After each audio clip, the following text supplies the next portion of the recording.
In our last video blog, I asked you to think of a bad customer service experience you had in the past. And we looked at what made it a bad experience and tied that to the two needs every customer has. Recall they have a technical need, but they also have a personal need.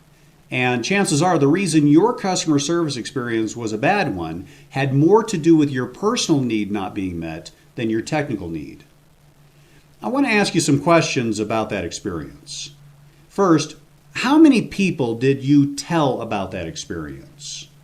Was it a handful? 5? 10? 20? Was it more? If so, you're not alone.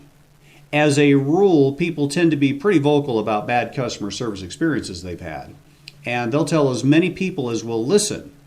In fact, some people dedicate entire websites to a bad customer service experience they've had in the past. My second question is, what is now the attitude of the people who were simply told about that experience? What do you think their impression now is of the business in question? If they somehow are forced into a situation where they have to use that business's services, what do you think their attitude will be going into that business relationship? Well, they're probably going to be a bit defensive, right? After all, their personal friend, their coworker, someone they trust just had a bad experience with that business.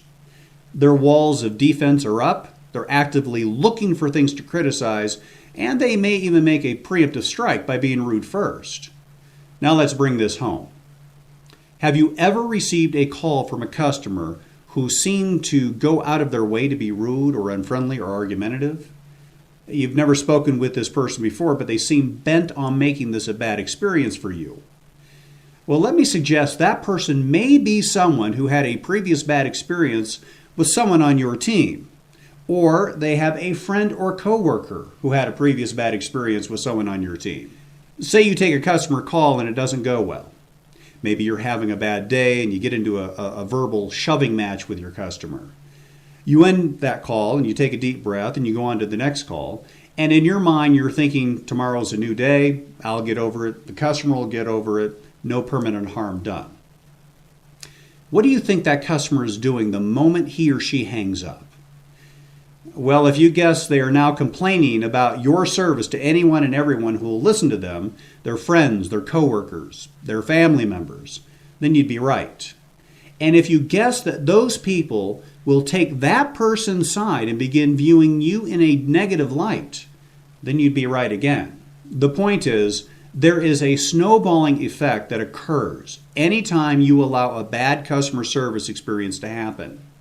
For every one bad customer service experience that one of your customers has with either you or someone on your team, you're setting yourself up for potentially dozens of bad customer service experiences in the future from people they know and to whom they have complained about you. Dissatisfied customers are extremely vocal.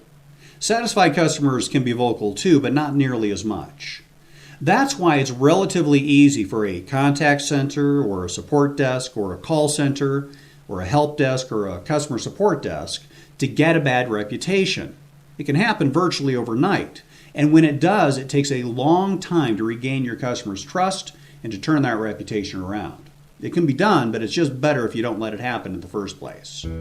Well, that wraps up part 2 of our 3-part series on customer service foundations.